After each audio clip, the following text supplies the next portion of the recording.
We're finally at the point where the iPhone 18 Pro is not some faraway phone anymore. We're in late August, and according to the latest Mac Rumors Roundup, Apple is expected to unveil the iPhone 18 Pro and iPhone 18 Pro Max in the first half of September, then release them in the second half of September. So yeah, we're talking weeks now, but before you start thinking about pre-orders, there's one number you really need to keep in mind. The iPhone 18 Pro models could reportedly cost $200 to $300 more in the US compared with the iPhone 17 Pro models.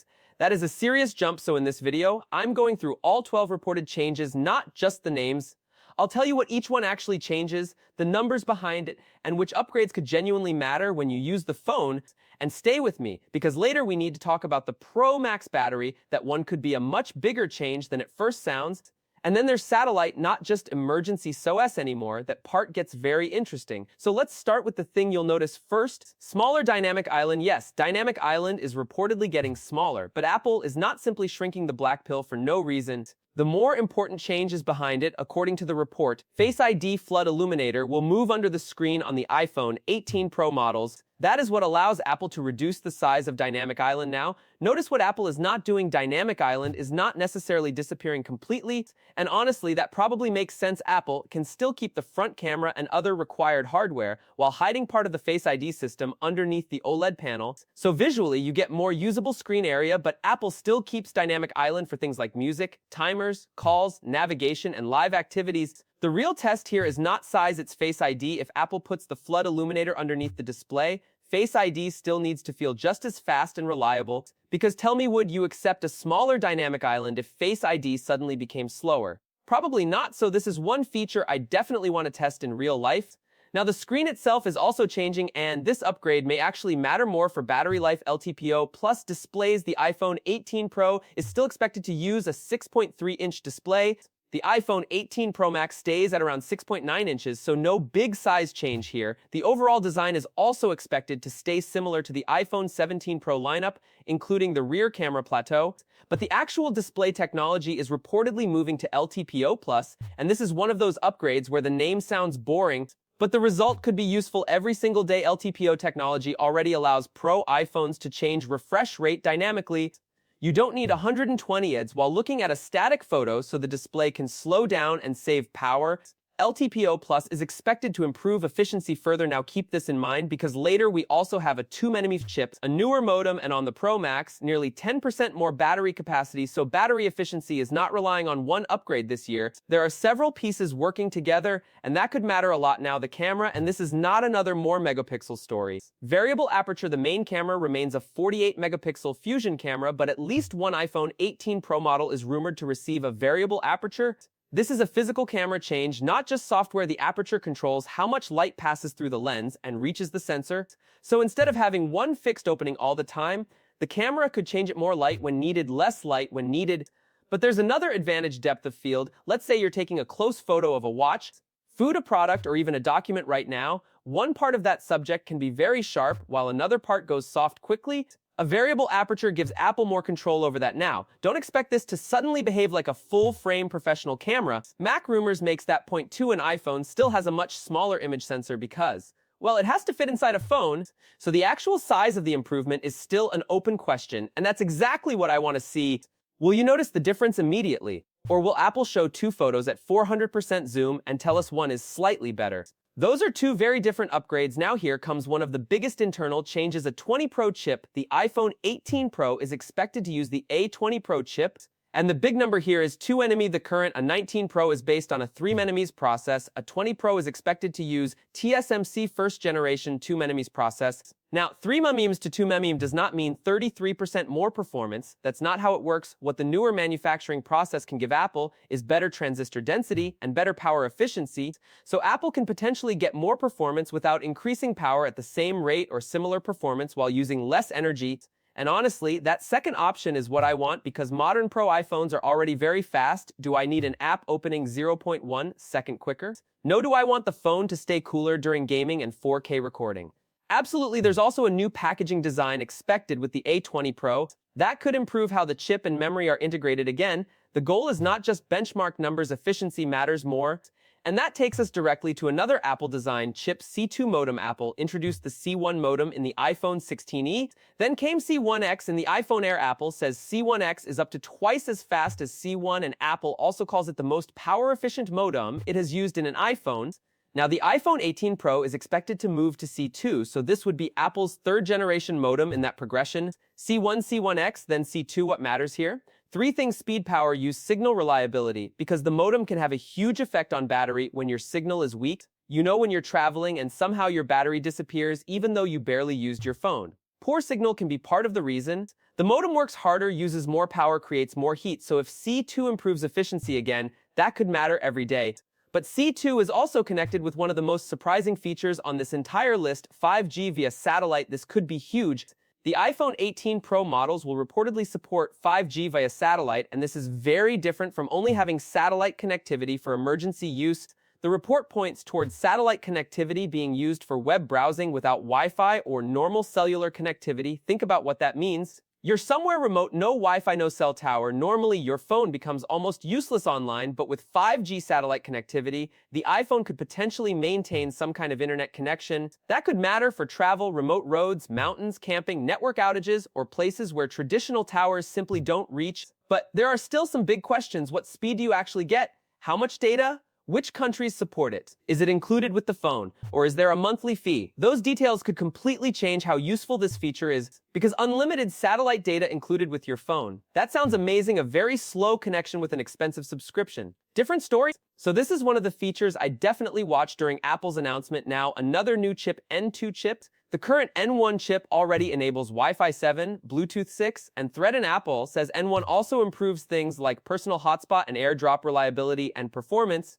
The iPhone 18 Pro is expected to get the next generation N2 chip. Right now, though, the exact improvements are not known, and that's important. We shouldn't invent numbers Apple has not provided, but if N2 improves Wi-Fi efficiency, hotspot stability, AirDrop speeds, or Bluetooth reliability, that's still useful. This is the type of upgrade you probably won't talk about after buying the phone. You'll just notice things work better. Now let's move to something you absolutely will notice: dark cherry. Yes, the special iPhone 18 Pro color is reportedly dark cherry. And honestly, this could be the launch color everyone goes after. The reported lineup includes dark cherry, light blue, dark gray, and silver. Meanwhile, cosmic orange and deep blue are expected to be discontinued now. Obviously, color doesn't make the phone faster, but dark cherry could make the 18 Pro immediately recognizable, especially because Apple is reportedly changing the finish on the rear too. We'll get there in a second. First, though, Apple is simplifying something, and depending on how you use your camera, you may actually call this a downgrade. Simplified camera control. Apple is reportedly removing two things from camera control: touch sensitivity and haptic feedback. The new button would use pressure sensitivity only. So instead of swiping and using multiple touch interactions, the control becomes simpler. And honestly, I understand why sometimes a button tries to do too much. You want to open the camera and instead you trigger some gesture. Simplifying it could make camera control more predictable. But if you actually use the current touch gestures a lot, you may not like this change. So this one isn't automatically an upgrade. It depends on how you use the button. Now let's look at the back. Redesigned rear ceramic shield. The overall iPhone 18 Pro design is expected to remain familiar, but the rear ceramic shield area around MagSafe is reportedly changing. The new finish is expected to look more frosted and more seamless, basically less of the obvious two-tone appearance seen on the current design. Now combine that with dark cherry, a deeper color, cleaner rear transition, same general camera plateau. The phone may look more refined even without a complete redesign. And honestly, this is probably the right move. Apple doesn't need to completely redesign the iPhone every year. But now we get to the Pro Max, and this is where one of the biggest numbers in the entire report appears: larger battery. iPhone 18 Pro Max. The iPhone 18 Pro Max is reportedly getting a battery that is nearly 10% larger than the iPhone 17 Pro Max. Nearly 10%. That is not a tiny annual bump. And remember what else is changing: LTPO Plus display, more efficient 2nm A20 Pro, C2 modem potential improvements from N2, and then nearly 10% more physical battery capacity on top of that. Now we're stacking efficiency improvements with a larger battery. That could make the Pro Max especially interesting this year, because let's say Apple only increased battery size, fine. You get more endurance, but if the display and chip are also using less energy at the same time, the benefit can become much more noticeable. And yes, there is a trade-off, which brings us to number 12, thicker design. iPhone 18 Pro Max. The iPhone 18 Pro Max is reportedly going to be thicker than both the iPhone 17 Pro Max and the iPhone 18 Pro, and it is also expected to be heavier. Now, normally, thicker and heavier sounds like bad news, but honestly, I'm not automatically against this. Why is it thicker? If that extra thickness helps Apple fit the nearly 10% larger battery, I'll take it. Seriously, if I'm buying a 6.9-inch Pro Max, I'm already not looking for a tiny phone. So let me ask you, would you rather save half a millimeter of thickness or have noticeably better battery life? For me, that's easy battery every time, but now we need to talk about the thing that could ruin this entire upgrade cycle. Price. The reported estimate says the US starting prices could increase by $200 to $300 compared with the iPhone 17 Pro models. That is huge. Think about the percentage. If you use a roughly $1,000 class phone as an easy reference, $200 is about a 20% jump, $300, around 30%, and that's before you go up in storage, before Apple Care, before a case, and before choosing Pro Max. So yes, a 20 Pro sounds good. Satellite 5G sounds great. Nearly 10% more battery sounds really good, but another $300. Now, Apple has to prove the value, and that is why I don't think the smaller Dynamic Island or Dark Cherry should decide your purchase.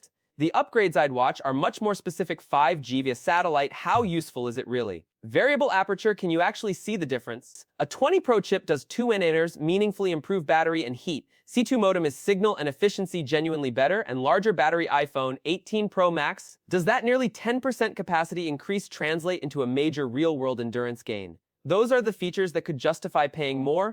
Now, release timing. According to the report, Apple is expected to unveil the iPhone 18 Pro, iPhone 18 Pro Max, and foldable iPhone Ultra in the first half of September. Release is expected in the second half of September, and here's something very different this time. The regular iPhone 18 is reportedly not launching with them.